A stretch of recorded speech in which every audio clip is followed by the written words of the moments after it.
For today's vlog mga Marikoy, tayo maglilinis ng tambak o kaya yung mga gilid ng palayan. Kasi nga kahapon mag-grass cutter sana yung asawa ko. O nasira.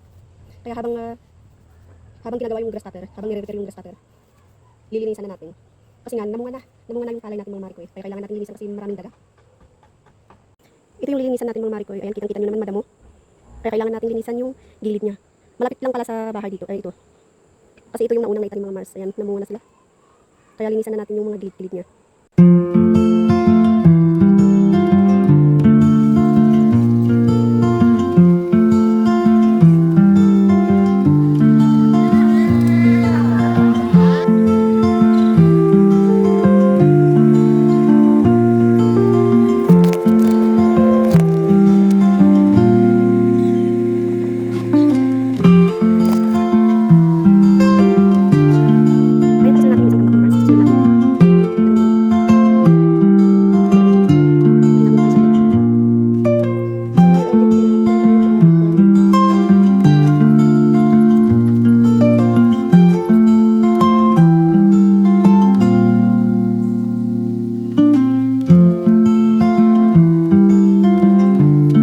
Hindi pa namin natapos lahat yan mga Mars kasi kailangan ko nang magluto ng paranghalian.